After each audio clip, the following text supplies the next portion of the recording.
ಅಥಣಿಯಲ್ಲಿ ಚಿಕ್ಕೋಡಿ ಸಂಸದ ಅಣ್ಣಾ ಸಾಹೇಬ್ ಜೊಲ್ಲೆ ಹೇಳಿಕೆ 2 ಲಕ್ಷ ಮತಗಳ ಅಂತರದಿಂದ ಗೆಲ್ಲೋ ವಿಶ್ವಾಸ ವ್ಯಕ್ತಪಡಿಸಿದ ಸಂಸದ ಈಗಾಗಲೇ ಜನರ ಒಲವು ಬಿಜೆಪಿ ಪಕ್ಷದತ್ತ ಇದೆ.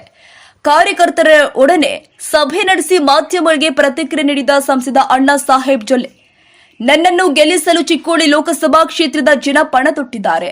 ನನ್ನ ಅವಧಿಯಲ್ಲಿ ಸಾಕಷ್ಟು ಅಭಿವೃದ್ಧಿ ಪರ ಕೆಲಸವನ್ನು ಕೂಡ ಮಾಡಿದ್ದೇನೆ. ಬಿಜೆಪಿ ಪಕ್ಷದ ಮೇಲೆ ಹಾಗೂ ಮೋದಿ ಅವರ ಮೇಲೆ ಜನರ ಪ್ರೀತಿ ಇದೆ. ನಾನು ಸುಮಾರು 2 ಲಕ್ಷ ಮತಗಳ ಅಂತರದಿಂದ ಗೆಲ್ತೀನಿ. ರಮೇಶ್ ಕತ್ತಿ ಅವರು ಕೂಡ ಟಿಕೆಟ್ ಆಕಾಂಕ್ಷಿಯಾಗಿದ್ರು. ನನಗೆ ಟಿಕೆಟ್ ಹೈಕಮಾಂಡ್ ನೀಡಿದೆ. ನಾವೆಲ್ಲ ಒಗ್ಗಟ್ಟಾಗಿ ಕೆಲಸ ಮಾಡ್ತೀವಿ. ಟಿಕೆಟ್ ಘೋಷಣೆ ಆಗ್ತಾ ಇದ್ದಂತೆಯೇ ಲೋಕಸಭಾ ಕ್ಷೇತ್ರದಲ್ಲಿ ಫುಲ್ ಆಕ್ಟಿವ್ ಆಗಿದ್ದಾರೆ ಬಿಜೆಪಿ ಪಕ್ಷದ ಅಭ್ಯರ್ಥಿ.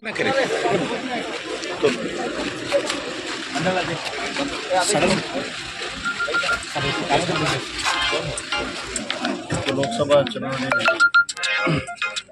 ನಾವು ವಿಧಾನಸಭಾ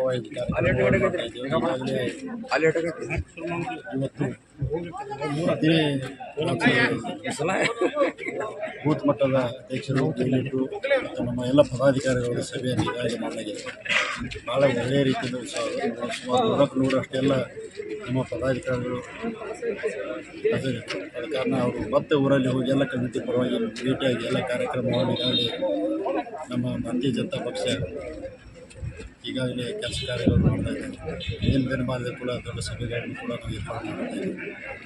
ಆದ ಕಾರಣ ಇವತ್ತು ಒಂದು ಒಳ್ಳೆಯ ಸ್ಟಾರ್ಟ್ ಆಗಿದೆ ಅಂತ ನಾನು ಹೇಳ್ತೀನಿ. ಸರ್, ರೆಸ್ಪಾನ್ಸ್ ಯಾವ ಥರ ಸಿಗ್ತಾ ಇದೆ ಸರ್? ರೆಸ್ಪಾನ್ಸ್ ಭಾಳ ಒಳ್ಳೆಯ ರೀತಿಯಲ್ಲಿ ಸಿಗ್ತದೆ. ಪ್ರತಿ ಮತಕ್ಷೇತ್ರ ಎಲ್ಲಿ ಹೋದರೆ ಕೂಡ ಜನದಟ್ಟಣೆ ಅಂದರೆ ರೆಸ್ಪಾನ್ಸ್ ಸಿಕ್ಕದಂತ ಎಲ್ಲರೂ ಕೂಡ ಭಾರತೀಯ ಜನತಾ ಪಕ್ಷ ಮೋದಿಯವರು ಮತ್ತು ಇಲ್ಲಿ ಅಣ್ಣ ಸಾಹೇಬ್ ಜೊಲ್ಲೆ ಆರಿಸ್ಕೊಡ್ಬೇಕಂತ ಅವ್ರು ಪಣನ ತೊಟ್ಟಿದ್ದಾರೆ. ಆ ಪ್ರಕಾರವಾಗಿ ಒಳ್ಳೆಯ ರೆಸ್ಪಾನ್ಸ್ ಸಿಗ್ತದೆ. ಸರ್, ಮತಕ್ಷೇತ್ರ ಅಂತ ಪ್ರಚಾರ ಮಾಡ್ತೀರಿ, ಯಾವ್ಯಾವ ಯೋಜನೆಗಳು ಇಟ್ಕೊಂಡ ಮತ ಕೇಳ್ತೀರಂತ ಸರ್? ಸಾಕಷ್ಟು ಯೋಜನೆಗಳಿವೆ. ಯಾಕಂದರೆ ಈಗಾಗಲೇ ಎಸ್ಪೆಷಲಿ ಮೇಲಾಗಿ ನರೇಂದ್ರ ಮೋದಿಯವರು ಈಗಾಗಲೇ ಭಾಳಷ್ಟು ಸಾಕಷ್ಟು ಕಾರ್ಯಕ್ರಮ ಅವು ಎಲ್ಲವನ್ನು ಈಗಾಗಲೇ ಇಟ್ಟಿದ್ದಾವೆ. ಯಾವ ಮುಖ್ಯನೋ ಅವೆಲ್ಲ ಮುಗಿಸುವಂಥ ಕಾರ್ಯಕ್ರಮ ನಾವು ಮಾಡ್ತೀವಿ.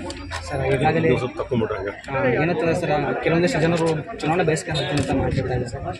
2010ರಲ್ಲಿ ವಿಜಯಪುರ ಟು ಶೆಡ್ಬಾಳ್ ತನಕ ರೈಲ್ವೆ ಕಾಮಗಾರಿ ನಡೆಸ್ತಾರೆ. ಯಾವುದೇ ರೀತಿಯಾಗಿ ಕಾಂಗ್ರೆಸ್ ಬಂದಿಲ್ಲ. 5 ಜನ ಅಸಮಾನ ಮಾಡಿದ್ದಾರೆ. ಏನು ಹೇಳ್ತಾರೆ ಸರ್? ಯಾರೂ ಅಸಮಾಧಾನ ಮಾಡಿಲ್ಲ.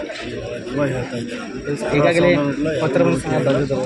ಜನರು ಎಚ್ಚರಿಕೆ ಯಾರೂ ಬರೆದಿಲ್ಲ, ಎಚ್ಚರಿಕೆಯನ್ನು ಕೂಡ ಯಾರೂ ಬರೆದಿಲ್ಲ. ನಮ್ಮ ಪ್ರಯತ್ನದಲ್ಲಿದ್ದೀವಿ. ಒಂದು 10 ಕೆಲಸದಲ್ಲಿ ಒಂದು ಹಿಂದೆ ಆಗೋದು ಮುಂದಾಗೋದು ಸ್ವಾಭಾವಿಕವಾಗಿರ್ತದೆ. ಎಲ್ಲನೇ ಕೆಲಸ ಒಳ್ಳೆಯೇ ಆಗ್ತಾವೆ ಅಂತ ನಾನು ಹೇಳಬಯಸಿಲ್ಲ. ಹಂತ ಹಂತವಾಗಿ ಎಲ್ಲನೂ ಕೂಡ ಆಗ್ತದೆ. ಮತ್ತು ಇವನ್ ಅಥಣಿ ಬೈಪಾಸ್ ಇರ್ಬೋದು ಅಥವಾ ನಮ್ಮ ಅಥಣಿ ಬಾರ್ಡರ್ ಅಂದರೆ ವಿಜಯಪುರದಿಂದ ಗೋಕುಲ್ದವರೆಗೆ ರೋಡ್ ಇರ್ಬೋದು, ಹೈವೇ ಕೂಡ ಪ್ರಾರಂಭ.